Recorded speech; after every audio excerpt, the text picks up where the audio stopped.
It's Sports by the Book at the South Point Studio. Here's Jeff Parles. Welcome in. It's Sports by the Book at the South Point Studio. Happy Saturday, everyone. I'm Jeff Parles. Alex White is here as well. Vinny Magliulo will be here in about 20 minutes. Jerry's here, though. He's on Oregon. We know this. He's on Oregon. Ryan McCormick here as well. Sean also doing a great job, as always.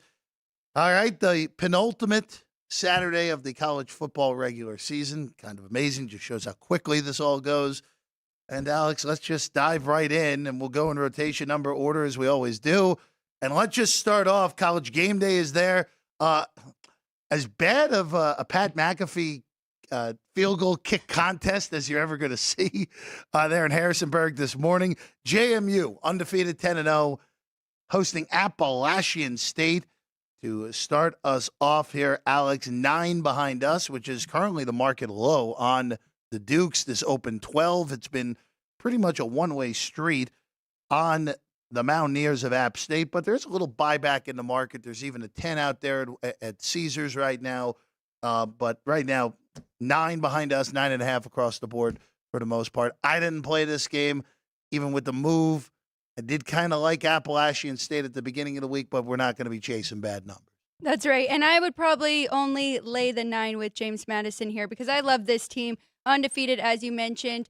They cannot be in the conference championship. We know that now, but they can be in a bowl game. And now they're on game day. I think they'll really show up for this one. They are without their defensive end, Jalen Green, though. So that kind of kept me off of it. But love this James Madison team. I do understand taking the 12.5, but now that it's at 9, it would be favorite or pass for me, and I chose pass. Yeah, you and I agree here. Again, James Madison, we talked about it yesterday on the show. It's a joke what the NCAA has not done for them. They're heading for 12-0. And it's a shame that they will not have the opportunity to go to the Sun Belt Championship game, which could even include a college football playoff. Not a college football playoff berth, a New Year's Six Bowl, those other bowls that have been in the rotation for the college football playoff. An opportunity to play in the Peach Bowl would be something incredible for James Madison, but they're not going to have an opportunity to do that, even if they go 12-0. They will get a bowl bid. There's not going to be enough teams to fill it out, but still ridiculous that it even has to come down to not being enough teams for JMU, and for that matter, Jacksonville State, who's also bowl eligible already in a normal circumstance coming up from FCS. All right, I just will be quick on this one. Coastal Carolina against Army. I've been on Coastal Carolina now for a month straight. Let's just add to it.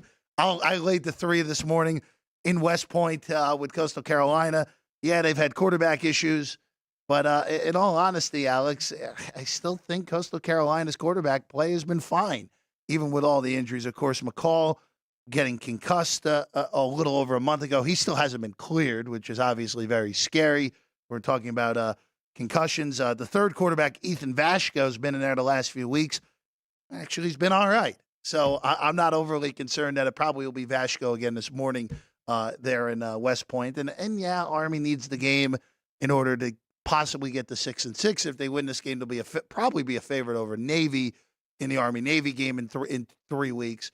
But right now, I do like the Chanticleers to get to 8-3, lay to 3 with CCU on the road at Mikey Stadium. I do like it. I had too many plays today, so this one kind of got pushed to the side. But they are playing good football, 1-5 in a row. I was on them last week with you, big win over Texas State. So I don't mind this play at all.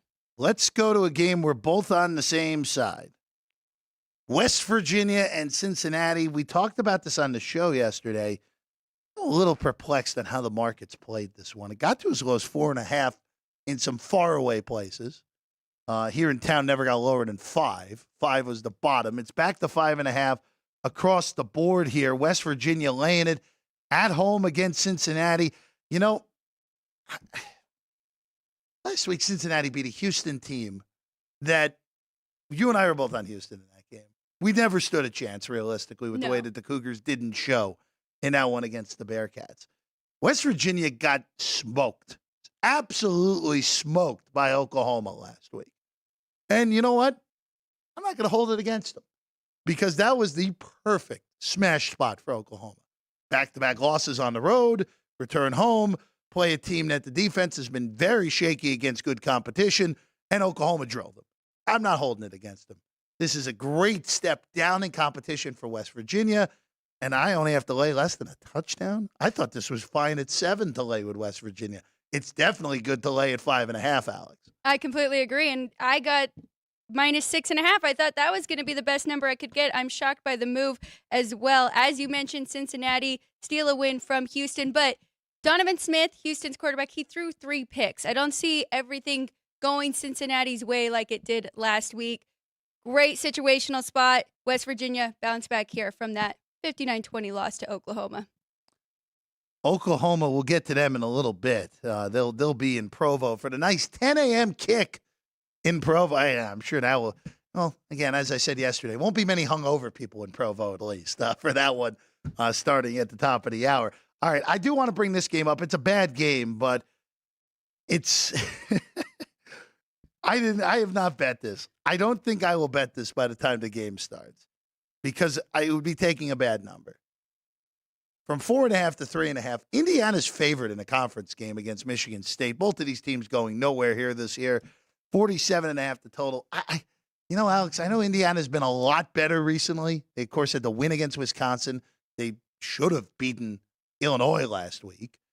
And now you get Michigan State, who, if there is a team in the country that has shown the ability to quit in this season, has been them. And you know what? I can't really blame the players with everything that has transpired there. I'm just in the camp of I'm not sure Indiana should be favored in conference against anyone. So that would be, again, I don't want to chase a bad number. Got at 4.5 earlier this week, down to 3.5. That is a gigantic difference, obviously, with going through the key number of 4. But it's hard to look at this and be like, Indiana's a favorite? I don't know about that. So I did throw Michigan State plus 4.5 on a small round robin that I did early in the week, but not my favorite play with the Spartans. But I agree with you. Indiana, they have looked improved over the last 3 weeks, but I think this is a game we see them play more to their competition, right? And Michigan State has been through a lot. I just thought 4.5 was way too high. I made this game a pick. Indiana 3.5 right now. That is what the market is as well, including behind us here at the South Point. All right, let's go to Knoxville. Georgia, Tennessee. Dogs on the road against the Vols. Finally down to 9.5 here at the South Point. That's what it is across the board. That's what it was yesterday when we were doing the Football Friday version of this show, Alex. And you know what? I understand why Sharps took 10. I get it. Key number. You're getting in with a home team with a tremendous home field advantage there at Neyland. But my concern with Tennessee, we saw it last week. We were both on Missouri in that game, where we thought it was the wrong team favored, and boy, we were correct in that one. If Tennessee got out-physicaled badly, and they got out-physicaled badly by Mizzou last week, what's going to happen when they play Georgia here today? How are they going to be able to handle the physicality of the back-to-back champs? Brock Bowers is back. He looked pretty healthy last week in Georgia's destruction of Ole Miss. And there's just something about playing your best football at the right time. And Georgia's playing their best football at the right time right now. Where, look, I know they struggled in that Mizzou game. That team on the other side is really good. And probably the best team Georgia will see in the regular season this year. Obviously, Mizzou's not on the same level as what Bama has been the last 6 weeks. But based off the regular season schedule, clearly the best team they have played, regardless of what the numbers ended up being. I think this is a lay with Georgia short of 10. I know that, like we said, Sharps are taking this down from 10 to 9.5. I think this is Georgia rolling them out here. I think this is a beatdown, not quite as what it was last year, but Georgia wins this game handily, covers 9.5, Alex. Well, I hope not, because I have Tennessee plus the points here. Georgia is 10. I could win. You could push. That's okay. Georgia is ranked number 1 right now for good reason. Like you mentioned, they won last year. They're still undefeated, but they're really 4 in my power rating. So This is a numbers play for me, and that's where all my plays start from, right? And I've been looking for an underdog to take against Georgia. Mizzou, I passed on that one. You were on the right side. I moved Missouri up since then. And stay away last week against Ole Miss. But this one, I actually have a good 4-point difference here with Tennessee. So I took the points plus 10 with them. They are much better at home. Their 3 losses this year are on the road, at Florida, at Alabama, and at Missouri. 3 really good teams. And honestly, I think they just came out flat last week against Mizzou. So everybody's kind of going off of last week's. And if you just went off last week, Georgia looked dominant, Tennessee looked terrible, then yeah, of course you're going to stay away from this. But I think it's a good situational spot. I think we're going to see the best Tennessee team that we've seen at home so far this year. Georgia gets Georgia Tech next week to end their regular season. Of course, the SEC championship game already said. Georgia will take on Alabama at Mercedes-Benz Stadium in Atlanta. Tennessee, of course, ends their season, as they always do, with Vanderbilt. It's a little bit easier than what will be this week. Have you jumped on that game at all yet? What, the SEC title game? Yeah. I have not, but I'm almost certainly going to take Alabama. Okay. Almost certainly going to be on the Tide in that game. All right, let's keep it rolling. Michigan, no Harbaugh on the sidelines again. The Wolverines taking on the Maryland Terrapins in College Park at the top of the hour. Maryland, 18.5 here at the South Point. Market as low as 17.5 now. Total getting bet to the over here this morning. Up to 50.5 here at the South Point. There's even some 51 in the market now. I stayed out of this. I look, Michigan has played the motivation card for their players perfectly. It's us against the world. No one likes us. Everyone's out to get us. They've played it perfectly.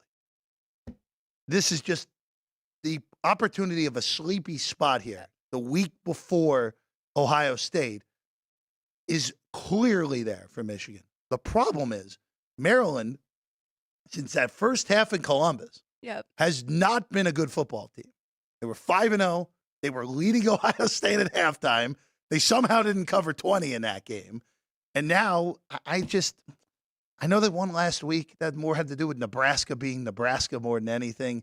I stayed out of this. I just couldn't find anything that seemed right for me to bet, Alex. I stayed out of it as well. I was looking at the over. That would have been my play, especially because Maryland, they have been giving up a lot of points, 28 a game this season. And Michigan, they've been scoring a lot of points to the 2 best defenses, Penn State and Rutgers. They were held to 24 and 31 respectively.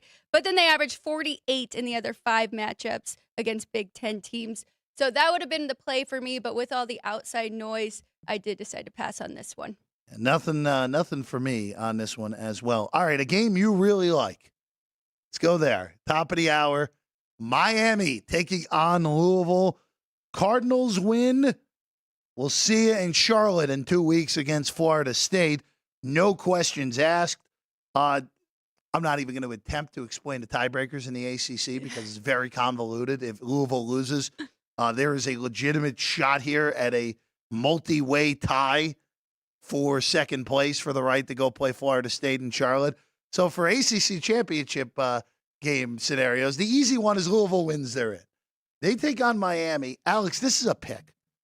I stayed off of this. By the way, there is one Louisville one out there now. I have no idea in this game. I understand why people like Miami. I understand why some people like the Cardinals in this game. It is a weird spot for Louisville with, yes, everything to play for the ACC title game on the line. But they also play Kentucky next week, which is a big-time rivalry game, as we know. And Miami, I have no idea what I'm getting out of them on a weekly basis. I have no clue. It's either going to be, I'm sure there'll be some coaching gaffe. That's the only thing I'm certain of. And, I mean, they were right in that game all the way through against Florida State last week and had a real shot to win that one. Yes, they did. Honestly, you said I love this game. I do. I'm excited to watch this game, but I'm a chicken here. I passed on it. And oh, wow. That's because I wanted to take Miami money line. I think that Tyler Van Dyke has definitely been humbled. He's been benched for the first time. Besides being injured, the starting job has always been his. And then he gets benched, and he has to come in for Emory Williams.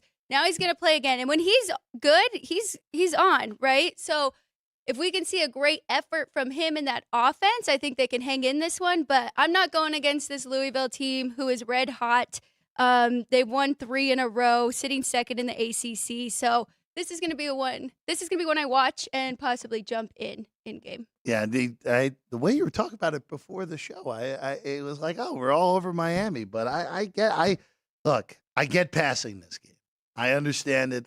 I think these two teams, Miami has more talent, but there's a huge coaching advantage for Louisville in this game. So stay away. I'm going to stay away from that one. All right, Kentucky at South Carolina is next. South Carolina is a 2-point favorite in this game right now, Alex. This is a favorite flip. Kentucky opened the week as a favorite. Now the Gamecocks favored in this one. There are injury concerns on the Kentucky side, but this really, to me, smells of people taking South Carolina to a favorite because of they got to win the possibly be bowl eligible angle, which I don't really like because they're going to be a pretty significant, even though Clemson is down, Clemson's still going to be north of a touchdown next week. Yes. They're in Columbia, South Carolina. I am going to be on Kentucky in this game. I just, look, it's one of those where I think the Cats are the better football team, and they're going to be catching points. If this somehow touches 3, I don't think it gets there. It's an automatic, we're taking the 3, but I'm going to moneyline Kentucky. Not yet. I just want to see how the injuries come out because there's two things I'm really looking at that could really say, all right, I don't want to do this. But as of this moment, the Cats will likely be on there. I know you're opposite of me, but you were also grabbing a better number on the Gamecocks. That's right. So this is like a half a unit play for me because I saw South Carolina plus 1.5, and I did make them a small favorite in this game. Anticipated the move there. So Kentucky dominant early in the season, 5-0 at one point, but then they've really struggled since that loss to Georgia. I guess Georgia has that impact. 1-4 in their last 5 straight up and 1-4 ATS. So I think Spencer Rattler, is in his groove, posting over 300 passing yards in 2 straight performances. He has over 28,000 yards, 17 passing touchdowns. So if we can get a big performance from him, then I think they'll be okay. But like you mentioned, more of a value play here, grabbing the 1.5 with South Carolina.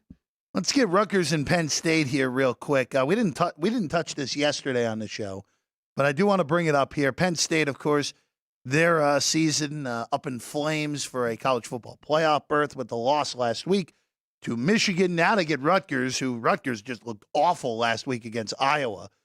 Total misread by me on that one. They gave up over 400 yards to Iowa, which is hard to do, and they got shut out. That's not as surprising against the Hawkeyes. But here we go. Penn State's 20.5, Alex, 40, and I see one of these just big favorites, very low total. I did nothing here. If I got a full 21, I probably would take with Rutgers, but I just don't anticipate seeing that, especially since most of the market now is 19.5. So this is a nice old-fashioned stay away for me at the top of the hour there in State College, Pennsylvania. I think with the 21, you would be with the pros here. I do believe they are on Rutgers, but like you mentioned, not that surprising they got shut out, but surprising that they let Iowa score 22 points on them with that offense. Penn State, we've seen them look a little sleepy after their loss to Ohio State. Now they're coming off a loss from Michigan. So if there was ever a spot, I think this might be it to grab the points with Rutgers, but stay away from me. I had too many plays. That's half the theme today, isn't it? Yes. That a lot of likes, but I don't want to overload it here on the next to last full Saturday of the year. All right, North Carolina and Clemson is up next. This is a really interesting game, actually. Important game for UNC, still with a chance to somehow make it to Charlotte, even with all the ridiculousness that has happened to them in conference play. They were very fortunate to get out with a win last week against Duke. Probably the worst officiated game I think I've seen in college football this year.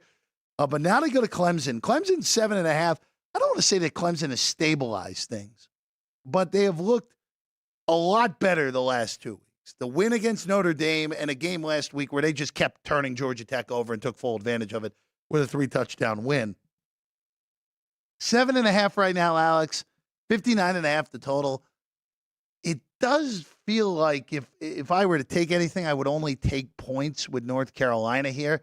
I pass, though, because I hate that defense. And that defense is capable of basically anything, and usually that means not anything good. So I stayed off of it. I am a little surprised Clemson is north of a touchdown, though.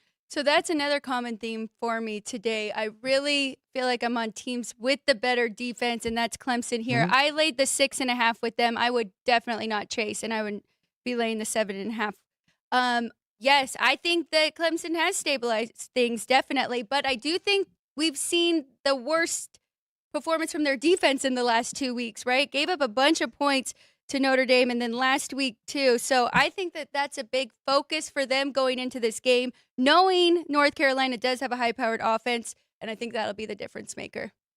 Real quick on this one, Ohio State and Minnesota. Ohio State's 28 here at the South Point. There's 27.5 out there as well. This was a pretty easy pass for me.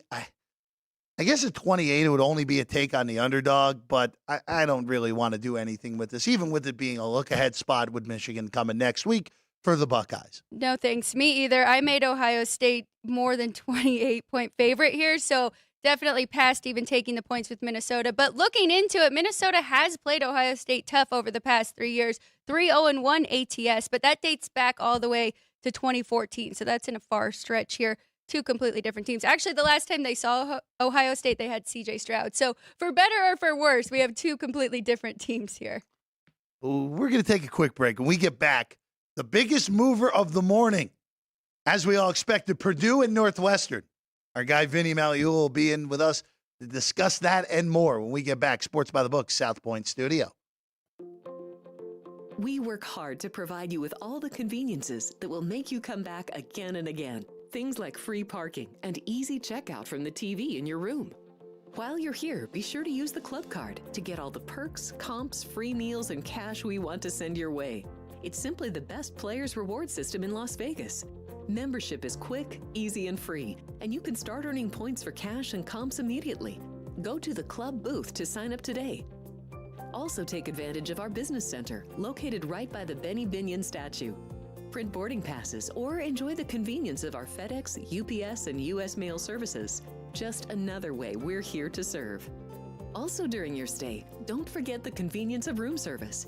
You can enjoy a delicious meal in your pajamas from the comfort of your room. Just call extension 77085 or use the room service function on the TV in your room. And if you need a ride to or from the airport, our free airport shuttle can be scheduled with the front desk at extension 73139.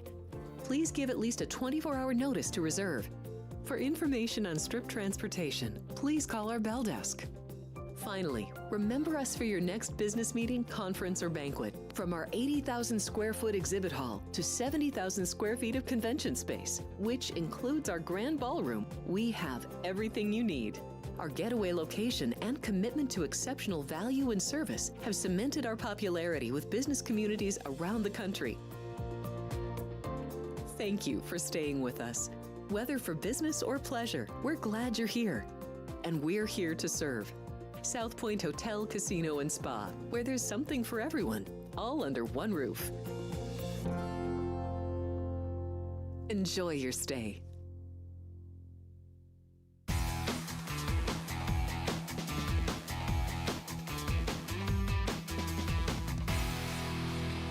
There's the Christmas tree. That's right. It is November 18th. South Point Sportsbook as well. I'm Jeff Parles. Happy to be with you, Sports by the Book. Alex White's here as well. Of course, past champion of Last Man Standing in college football up at Stations Casinos. And there he is. Over 40 years of experience in the state of Nevada. Over 50 if you count his time in Long Island. That's right. Our guy, Vinny Magliulo, is here. Remember, that was for tuition purposes. Yes, tuition purposes for our guy. By the way, the Vincenzo. shot of Yes. the book, and you saw the Christmas tree. You could do your Christmas shopping here. Don't remember, right?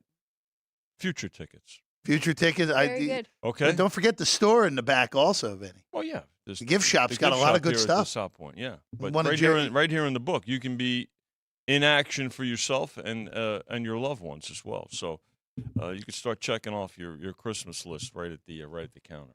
Vinny, let's go to this game I teased beforehand. Purdue and Northwestern. Yeah. Normally we wouldn't even touch this game on a full card, but so this game opened Northwestern 2. Yes. It got bet all the way across to Purdue 3. And now this morning we get the news that Hudson Card is not going to play for Purdue. So it's back to Northwestern 2.5. And I'm just going to ask you this straight out here, Vinny, because we see this on a yearly basis, not always a weekly basis, but a few times a year we see this in college football, where the sharps get out in front of this, know something, bet it one way, so they can come back on the other side at a much better number. And this kind of feels like, to me, where Hudson Card's status, as the week progressed, got more questionable. Mm-hmm. And now here he is out. And this kind of feels like one of those where I was a little perplexed on how this got all the way to 3 anyway on Northwestern. And now back to the pre-flop number with no Card in there today at 2.5. Well, it's a good question. It's an important question. So who bets it early, right? Professionals bet it early, sure. right? Now, is it a head fake? No, it's a contingency too, part of it, right? We see this all the time, so we're not going to overreact to it. You're going to bet it one way thinking, okay, in the event he's out or possibly out, all right, we're going to get ahead of it. Great.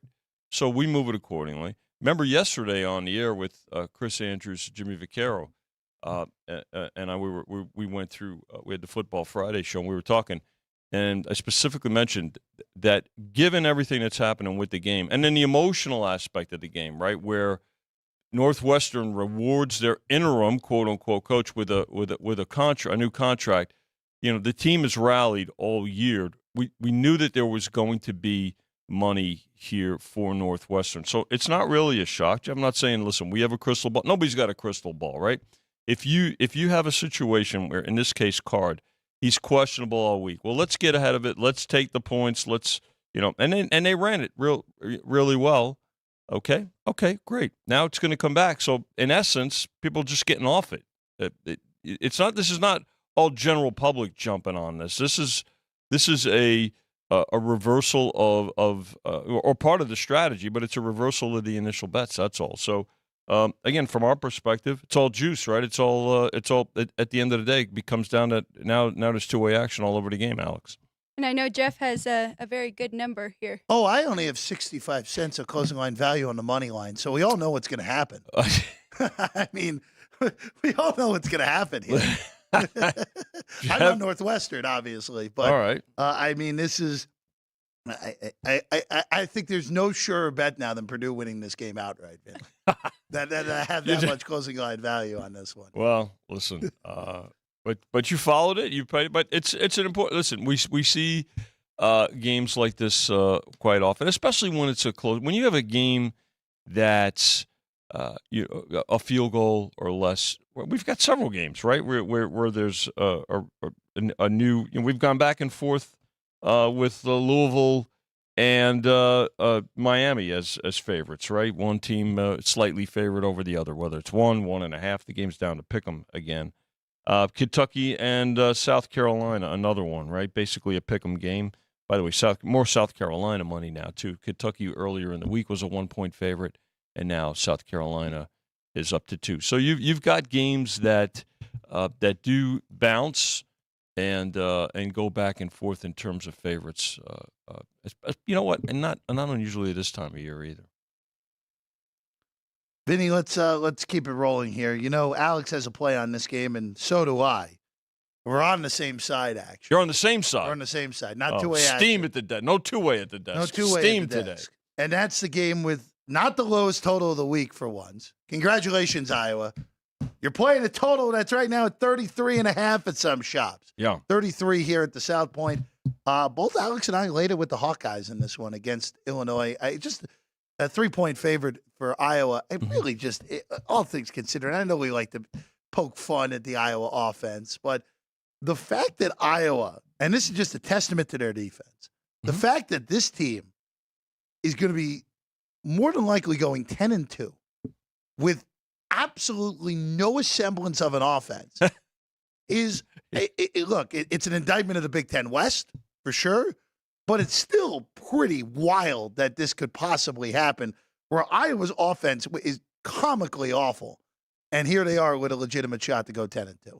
10-2, win the division, right? And now you bet Iowa, but I'm sure you laid 2.5. You didn't lay 3. Oh, I laid 3. I laid a bad number. You I did as well. Yeah, you did. See, we're not all perfect, Vinny. See That's that? right. I'm sitting here. I'm bragging about these kids. Yeah, we're not all perfect. But that's confidence. How about that? That's You're right. confident. You're that confident. They didn't. The number didn't stop you. Well, that's good. Hey, listen, you have to bet with conviction. No, I mean, listen, it's probably going to be a situation where, again, this is a midday game here, 12:30 Pacific start. We opened at 3. They took 3, went back, went to 2.5. In all likelihood, there will probably be another 3 showing, and I think it's going to toggle back and forth. If the 3 shows, I suspect that we'll see some support for the dog, Alex. Yeah, we're sorry, real quick, Vinny. There is some 3 minus 15s out there as well. So I don't know if we're going to see that 2.5. Maybe. Again. And I will say this, at least for us, at least we didn't lay the 4.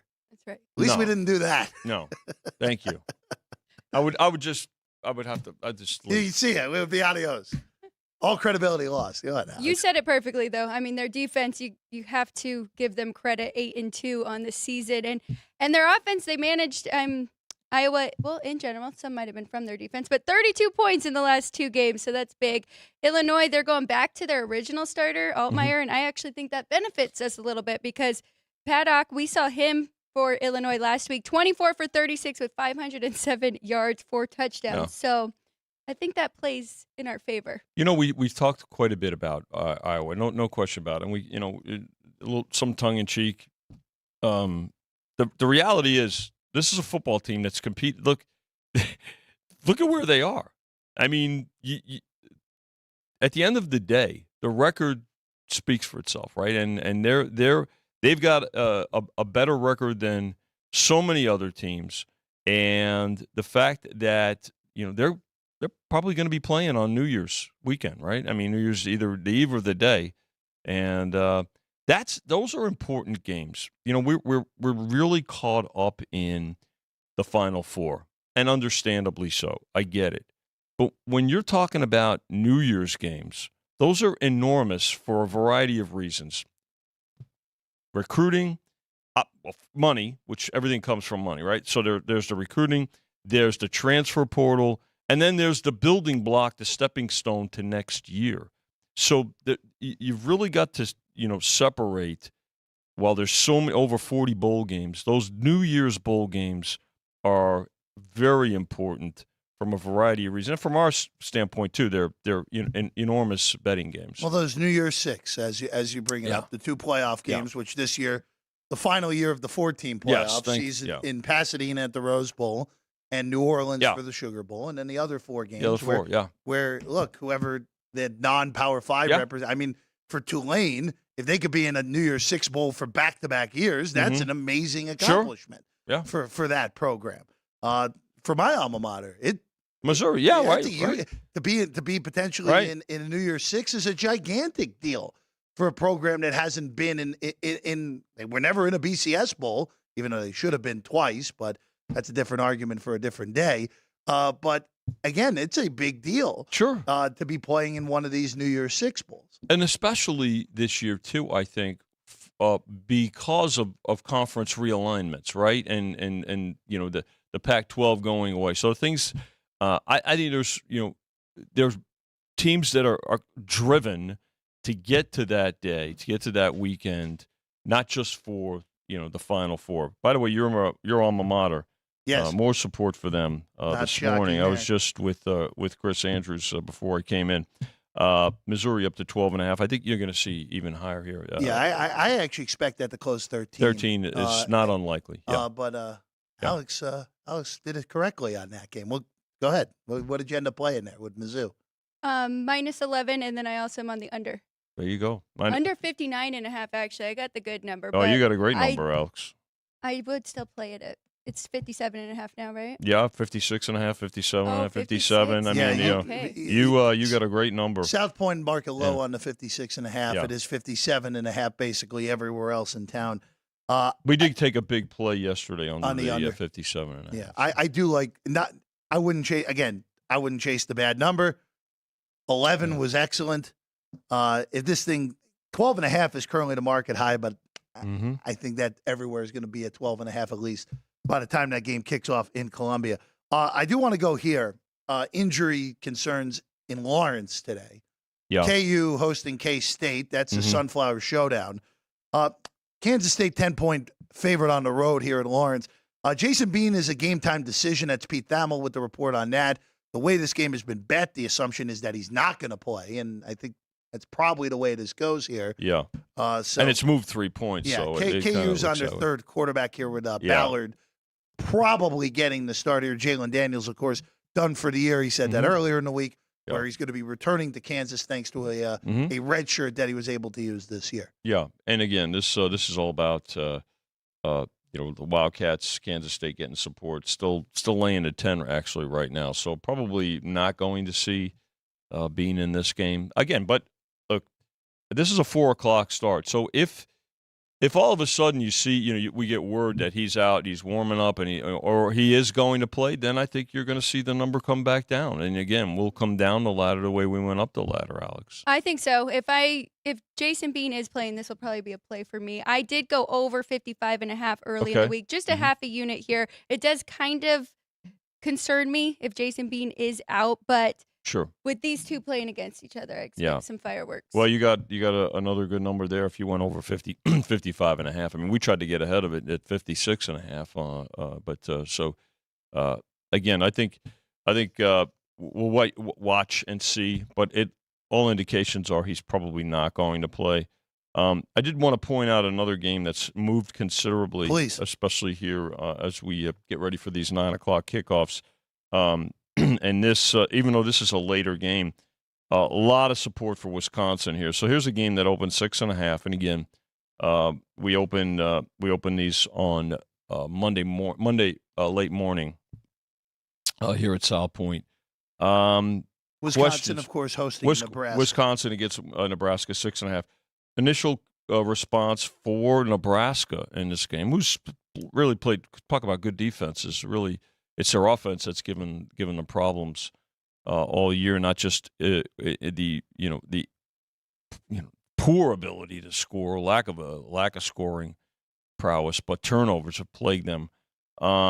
It looks like Harburg is now not going to play. He was questionable, so he's probably not going to play for the Huskers. This game's up to 7. Does that mean we get to see Jeff Sims again? I'm not sure. If that's the case, that's not good for Nebraska. That Jeff Sims has. It's interesting when and I don't think it's a secret. I think he's just really struggled with the limelight. All indications are that when he got there, and with the history of that program and the expectations, and now you're on the enormous stage of the Big Ten. I think it was a strain for that young man to handle it. Now, as he's here we are late in the season, maybe that's maybe that changes, and if he gets back in there. But right now, it's all about Wisconsin, Alex, at 7. I did hear Mordecai's going to play for Wisconsin as well, right? I think they're getting him back because I've been on Wisconsin too many times that I would like to admit. They're 3-8 ATS, and I've been backing them a lot. Disappointing year. Their win total was at 8. I didn't bet that, but just to show you, they're 5-5 this year. Interesting you bring that up, Alex, because there was a lot of support for Wisconsin this year with the coaching change, and I think a lot of people assumed that there were going to be a much more diverse offensive team, right? It just didn't. Coaches try to, they have a style. They want to have a style, and that's understandable. But you've got to have the personnel for the style. And as of this year, that's not the case. Now, of course, there'll be a year of recruiting and transferring and things like that could change. But, Alex, there were a lot of folks I remember speaking with, going into the season, teams that people were looking at with high hopes, and, Penn State as well, right? Because this was going to be the year that Penn State needed to or could beat both Ohio State and Michigan. And of course, they've faltered to both of them. So, look, I mean, you keep battling as a program. You keep trying to reload and things like that. But I think this is one of the surprises this year to the downside. Really, I think it surprised a lot of folks on the Wisconsin bandwagon. Before we let you go back to work, I want to get one more game. Yeah, go ahead. the big one in Corvallis tonight. Washington at Oregon State. You know, the market's really starting to move this morning, and I'm not overly surprised that we're starting to see Washington get bet here. Down to pick here. There are some books that still have Oregon State 1. There are some books now that have Washington 1. So this one, as we talked about yesterday, Vinny, where we expected a little take back on Washington on the day of the game. I'm very curious to see where this thing closes. I would not be surprised to see Oregon State still close a favorite in this game. I would also not be surprised if Washington closes a 1 or a 1.5 point road favorite. Wouldn't shock either way. And I think it's a great two-way betting game with money. I mean, there's I love the fact that it's positioned late afternoon, so a lot's going to be going to it. But this is a game too, right? Ramification. Talk about New Year's for Oregon State and going into the Civil War. So they know where Washington is positioned as well. Washington's still very much in the national championship playoff picture, especially with their victory over Oregon earlier this year. But this is a great two-way betting game, and I think it's going to be that way right up until kickoff, Alex. Big handle on this game. Has it beaten Rice and Charlotte yet? Is the question. That's a great question, Alex. And when there's always that game, and it's 55 and 56. Yep. Two-way action there. Yeah, I mean, limit plays. 5 and 10 dime plays on that game. So there's always a game that you go, wow, that's what really is that? Huh? Are we sure about that? At the end of the day, though, the Oregon State-Washington game will pass it. Very good.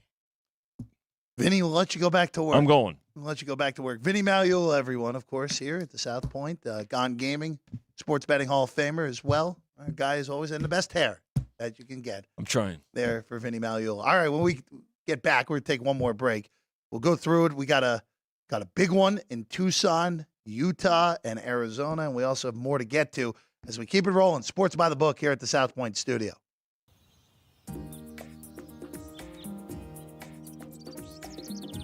South Point is also proud to provide a variety of relaxing amenities for the guests who want to be pampered. Soak up the sun and let your stress melt away in our lagoon-style paradise swimming pool. A relaxing getaway where you can bask in the desert sun and enjoy seasonal food and bar service poolside. And if you really want to escape, come to Spa Costa del Sur. From couple suites to a co-ed wet area, our spa caters to business and leisure travelers who want to unwind and elevate their senses. A visit to one of our spa's steam, sauna, or whirlpool treatment rooms will leave any guest feeling like they can take on the world. Our gaming amenities include over 60 table games and over 2,600 of the most popular slot and video poker machines. We have penny slots, including the popular Buffalo games, and real machines like Wheel of Fortune, Triple Sevens, and Megabucks. If you prefer video poker, try Deuces Wild, Double Double Bonus, or a variety of multi-denomination games. Or try your hand at one of the most popular casino table games in the world, Blackjack. Don't let the game intimidate you. Blackjack, also known as 21, is both easy and fun. And our dealers are always happy to assist. And the best part? Blackjack always pays 3 to 2. Next, check out the roulette tables. Roulette is one of the easiest casino games to learn, and so much fun to play.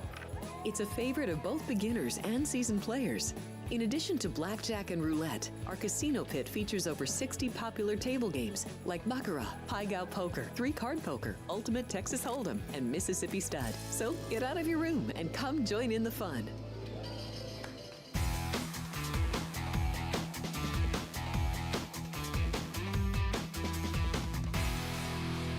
Final segment for us here at Sports by the Book. I'm Jeff Parles. Happy to be with you as always. Alex White here as well. Big thanks to Vinny Magliulo, who is here as well. All right, let's get to it. Games we haven't touched so far. Utah and Arizona, really good game. And we did not expect this one to be a good one at the beginning of the year, but here we are with Arizona. Credit to Jetfish. What a job. 7-3. Legitimate shot to go 9-3, which no one expected that this year in Tucson.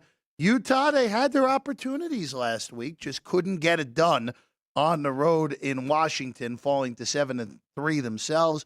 Alex, 1.5-point favorites. The Cats are at home against the Utes. 46 the total behind us. There's some 46.5 in the market as well. I think we're in agreement on this one. We both like the short dog on the road here. I definitely do. And definitely credit to Jed Fish and also Kyle Whittingham. We have a great coaching matchup here with these two. I really just think Utah has figured it out with their backup quarterback, Bryson Barnes. What they have done in the last few weeks offensively has been very good. They've only really were shut down by Oregon. Besides that, averaging 31.4 points a game. As I mentioned, my theme of the day, it's the defense here. I'm going with Utah's defense. I think they're going to be the difference maker, holding teams to 19 points a game, 18th in the nation. So, yes, Arizona done a fantastic job and, took the market a little bit to adjust on them, and we capitalized on that. Now I think we see Utah get it done here.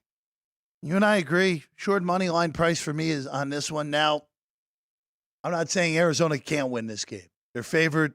Would it shock me if they win? No. But this just is one of those where you got to sell off at some point with these teams that have overachieved. And, yes, we saw Arizona. You got an opportunity to take Colorado last week. Colorado covered that game. It was not as good for Colorado last night. We don't even have to mention that. A total train wreck for the Buffs as they moved to 4-7 with getting blasted by Wazoo last night. But it just doesn't feel like, again, you can sell Arizona in a circumstance where this is the best defense they will have faced during this run. And it's a little bit different now getting Utah in this one. So you and I are in agreement here. Even though, again, Arizona did beat Oregon State earlier in the year in Tucson. So they are more than capable of beating high-end teams at home. All right, I don't even want to bring this one up, but I did bet it. I took the points with BYU against Oklahoma. It's up to 25.5 now with the Cougars at home. Alex, it just shows what is like the fact that BYU, this is a proud football program. This is a really good football program. One of the best settings in college football to see a game at. A really passionate fan base, and they are awful. And the fact that they are 25.5 at home against Oklahoma kind of just shows you how far they have fallen in a very short period of time this year. Remember, this team was 5-2 earlier in the year, and it's totally just the bricks have fallen apart there at BYU this year. Right. Well, first time being in the Big 12, right? So you see that drop off right when they're starting their conference play. And also, Jeff, they've dealt with a lot of injuries this year to the quarterback and then to two of their wide receivers. So they are getting healthier. I think we see some of them back in this game. I can't blame you. I thought 24.5 was too much. So 25.5.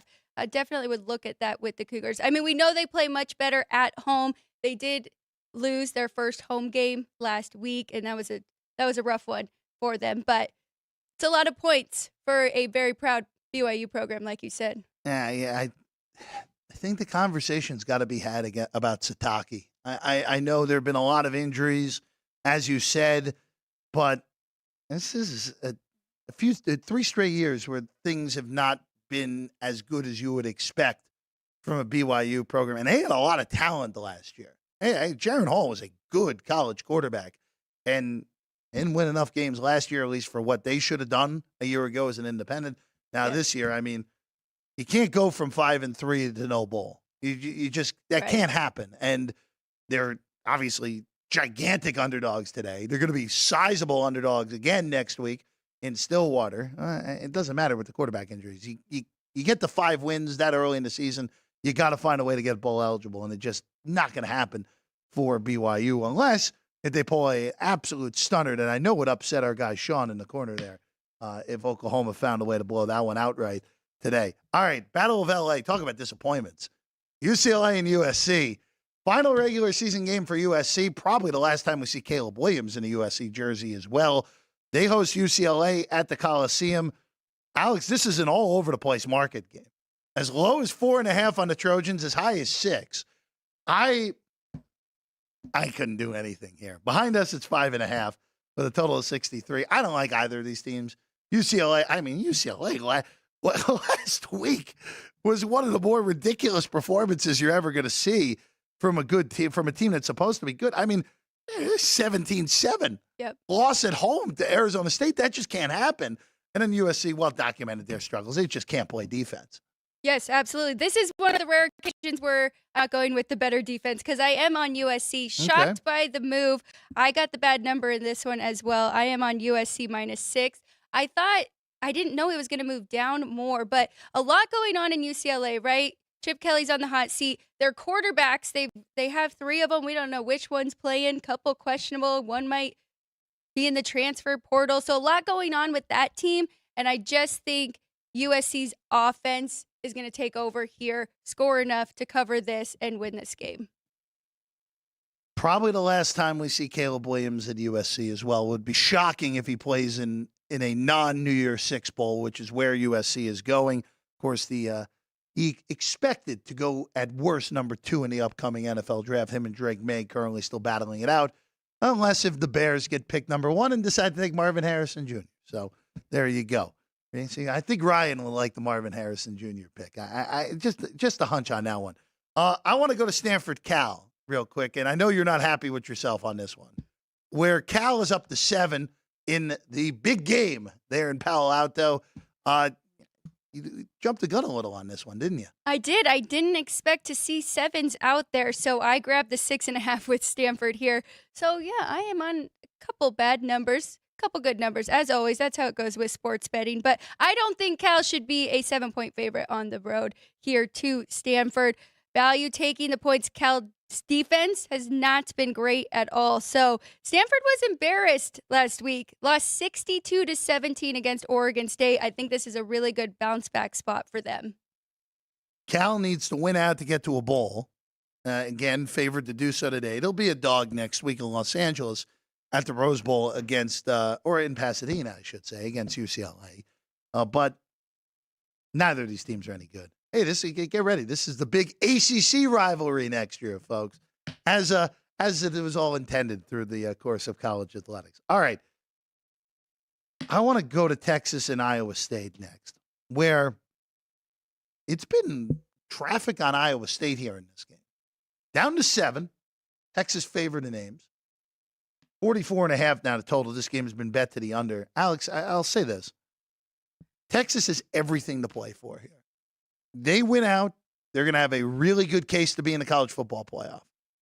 Iowa State last week went to Provo, and that game was never competitive against BYU. They smoked them. A very impressive performance by the Clones in that game. I just have a question here with Texas, where they never play a full 60 minutes. Right. They just never do. We saw it again last week, where they were in complete control against TCU, looked like they were going to cover the big number, and then TCU got it all the way back to 3, and Texas had to recover an onside kick. So I really do think Texas is much better than Iowa State. But I can't get there even laying a good number now with 7 on the horns just because of the way that Texas just doesn't play a full 60 minutes. I completely agree with you. I passed on this one because, yes, Texas is definitely by far the better team. The thing that leads me a little bit to Texas is Quinn Ewers back last week for the first time, and now he'll be back again. I think we see him improved from that game, even against TCU. So, I mean, I think Texas could really run away with this one, but like you said, it's a matter of if we see a full 60 minutes from them. Jerry, did you put him up to that with the Puddles the Duck in the background? Looking great. There we go. Look at that. Puddles the Duck. Very fancy Oregon jersey as well for that gentleman over there. All right, let's keep it rolling here. By the way, Oregon, since we did not mention them, Oregon is a gigantic favorite today against Arizona State, 25 now. I'm not touching that. You missed the best of it if you wanted the Ducks. Arizona State has actually played the high-end teams a lot tougher. Should have beat Washington in Seattle a few weeks ago. You and I are in agreement. We're just going to pass on that one here today. All right. Oklahoma State and Houston. I just want to bring this up real quick because people have been aggressively betting Houston again. Good luck. That's all I'll say. Yeah. From 7 to 6. I know Oklahoma State was embarrassed last week. I stayed out of this because I don't feel like laying. I didn't want to, even a better number of 6. I don't feel like laying that much on the road. But Houston kind of showed you who they are last week. They're a poorly coached team whose effort isn't always there. And in a game that they needed in order to get bowl eligible, more likely than not, they completely no-showed against a terrible Cincinnati team a week ago. And turned the ball over way too much, right? So I stayed away from this one too. I do think Oklahoma State will bounce back here. They are in it right now to be in the Big 12 championship. It kind of, they get to determine their future, right? Mm-hmm. Because they have the tiebreaker between the other teams. But both of these teams trying to bounce back from ugly losses last week. Stay away from me. Lean to the Cowboys. Let's go to one you and I are both on, or actually, you know what? Before we do that, one last thing, because we did touch on Missouri and Florida with Vinny. Yes. You laid a good number with Mizzou at 11. You took a good number under as well. Right now, total behind us is 56.5. There are 57.5 basically available everywhere else. 12.5 on Mizzou is also the market high, as low as 11.5. This is just one of those. I wouldn't chase bad numbers, but if the 11.5 out there, I don't mind, even though you missed the best of it at 11. But if you got 11 on Mizzou, I think you should feel pretty good about yourself here today. Yeah, especially for what I made this game. Now, I heard something, Jeff, and tell me how you feel about this. Go ahead. I heard, they put Mizzou in the top 10 now so they can set up the argument to have 2 SEC teams in the playoffs. And I completely disagree with that because I do have Mizzou in my top 8 in my power ratings. They're a very good team. They have proved that week in and week out. I'm really relying on their defense here today to show up like they did last week against Tennessee because banking on them to cover this number and to stay under that total. So can't get Florida going here offensively. I mean, Mizzou and Louisville played on a neutral. Mizzou's favored. There's no doubt about that. Mizzou, Oregon State's a little tricky if that was a neutral. I guess Mizzou would be the slightest of favorites in that game, but that to me is dead even matchup between Mizzou and Oregon State. Those are the only 2 teams that could possibly have been ranked ahead of them that were behind them this week. So I'm not buying that argument. But again, people are convinced that the network wants 2 SEC teams. They might get it, but I would be still a lot would have to happen in order for 2 SECs to get in this year. All right, let's go to the game we're in agreement here, and it should probably scare everyone. Texas Tech. I'm actually on Texas Tech for once. Laying 2.5 against Central Florida. This is Central Florida. You got to imagine it crashed back to earth a little bit after that destruction of Oklahoma State a week ago. Absolutely, and that's why I laid the 2.5 with Tech here. Also, their starting quarterback is back. He's been back for 2 weeks. They're 4-0 when Morton is starting for them. Really good game 2 weeks ago against TCU. Went 28 for 36 with 282 yards, 2 touchdowns. Not such a great game last week against Kansas, but the team found a way to win. I think with another week of reps for Morton, I think this Texas Tech team is going to have a pretty easy day against this Central Florida team who is destined for a letdown spot here. Let's go to Notre Dame and Wake Forest real quick. Notre Dame 24.5-point favorites, 47.5 the total in this one, Alex. I don't love laying big numbers, especially when there were some 24s out there earlier in the week. I'm not going to touch this one, but Wake is really not any good. They're really not a good football team and match up pretty poorly here with Notre Dame here in the final game at home for them. Early in the week, their quarterback was questionable. I think he moved to probable with his shoulder injury occurred. So we don't even know if he's going to be 100% in this one. I did want to ask you, is there any of these big favorites are you looking to? I know you didn't say you laid any really, but for style points between any of these, whether it's LSU, Oregon, any that you would consider? I mean, the Ducks would be the only one.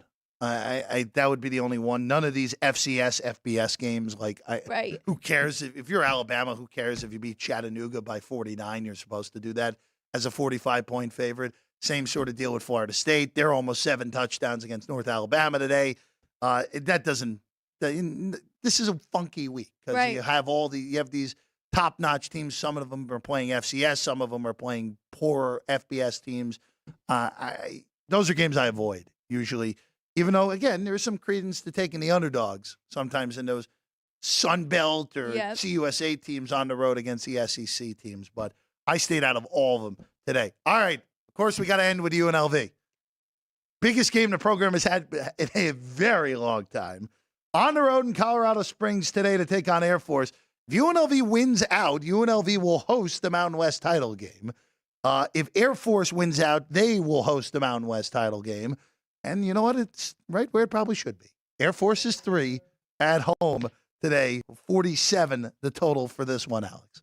Yep, I agree with you. The number's right where it should be. I stayed away from this one. I'm just going to watch, support my alma mater, hope that they get this win here because it would be, I mean, this is a huge game for them if they can take down Air Force here.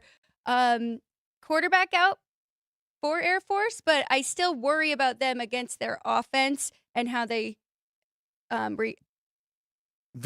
very alarming last few weeks for Air Force. Where yes. The last 2 games, they've had 10 combined turnovers. They lose as a huge favorite at home to Army. Lose by 20. That game was never close. Yes, I know the game was in Denver. Let's be real with ourselves. That's a home game. And then last week, on the road, hey, that game was never really overly competitive against Hawaii. And that's alarming. Now, look, maybe they get it right. They're back in their own building. UNLV has to go to elevation. Maybe they get it right. That's what worries me here, right? Because their bubble burst against Army, lose to Hawaii. Now it's kind of like where they step back up. I'm probably going to end up moneylining UNLV. Are you? They're the better team. Very good. I do think UNLV is the better team. I'm going to wait it out because I think I'm going to get a better price through the day. So we'll see what we get here. Hey, I need you not to say on air, though, that Mariota could go somewhere else. We need to shut that down right now. All I'm going to say is for Odom, I hope he stays. I really hope he stays because I think this is a great spot for him to be able to, you know what, this is a program that has no history of winning in football. But the facilities are the best they've ever been. You're playing in an NFL stadium now. And you're in a Mountain West that, look, if you're winning the Mountain West, if UNLV wins the Mountain West in year 1, look at Barry Odom do by year 3 here. Right. Like, you could make I know it's crazy, but there's one berth to a non-Power 5 conference champion moving forward starting next year. Why can't it be UNLV? Right. With the way that the Mountain West is going to be probably the best conference of those non-power conference teams. Yes, I know the American exists, but I think the Mountain West as a whole with the program, especially if Boise makes the right coaching hire, could be back at the top yet again. All right, we went over today, but hey, we had a lot to talk about here on the penultimate Saturday of the college football season. Alex, great job as always. We'll see you again tomorrow at 9 a.m. A full NFL card to get to. Shout out to the crew. Sean, Jerry, Ryan, great job as always. I'm Jeff Parles. We'll see you tomorrow. Sports by the Book at 9 o'clock Pacific time, going through the NFL.